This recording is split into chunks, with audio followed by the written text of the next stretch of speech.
After the endless war, the land of dawn was covered scars, but the moonlit forest of Ezria was still bathed in the light of the moon goddess. In addition to the elves, there were various other strange creatures living in this dense forest with a most unrestrained bearing. There were very few disputes. Lunans were the most peculiar race in this forest. They were few in number, but they were born with a cute appearance, agile demeanor, and some talent for using spiritual power.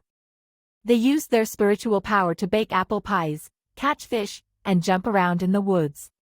So long as the Lunans were awake, the moonlit forest was especially lively. Nana was the naughtiest Lunan among them. She was born on a moonlit night with great spiritual powers. Nana was naturally enthusiastic and energetic, and liked to use her own power to help her friends in the jungle. It is just a pity that she, being rash and reckless, either baked other people's apple pies to ashes or uprooted the berry bushes. Gradually, everyone began to distance themselves from Nana. Fortunately, there was a little leopard cat called Molina who was always by Nana's side.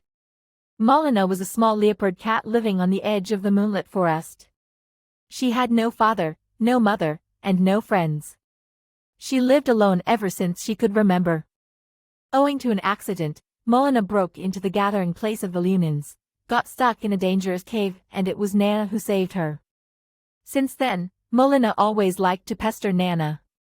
But Nana didn't like being with Molina all day long. She felt that Molina, who only had ability to change, was too weak, and given that Nana always liked to make trouble, felt like Molina shouldn't always be by her side. Nana preferred to play with her fellow Lunans.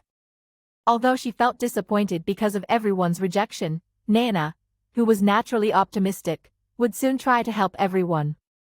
One time, the indolent Lunans had a rare get-together and held a discussion about building a playground that would belong to the Lunan race. For the Lunans, this was a rare, serious event, and Nana also enthusiastically participated in it. After months of hard work, with the efforts of all the Lunans, they used moonlight stones gifted by the elves, long logs gifted by the forest, colorful stucco paint mixed evenly with berry joice, and other treasures gifted by the spirits of nature to build the exquisite Mio playground.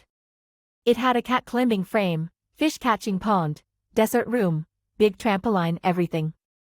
On the day it was built, to celebrate, the Lunans took out some old and dusty fruit wine, baked hundreds of apple pies and grilled sea bass, and drank in the garden of Mio playground. Nana liked this kind of event the most. She jumped around happily, picking up the fruit wine and slurping it. She drank so happily. When the moonlight came, the drunken Nana jumped onto the stage. She wanted to use her spiritual power to bake more apple pie for everyone to celebrate. But when she started to cast her spell, the power in her hands began to lose control, and a hurricane set off, blowing the Mio playground into such disarray that it completely lost its original appearance. Seeing that the whole race's efforts were ruined by her own mistake, Nana felt guilty and frightened. Before everyone woke up, she quietly left her fellow Lunans without taking anything with her, wanting to find a way to control her power so that she could come back and help everyone build a more fun paradise. Nana walked all the way to the west, her path filled with strange creatures. She tried to talk to some little creatures, but everyone ignored her, causing Nana to feel extremely depressed.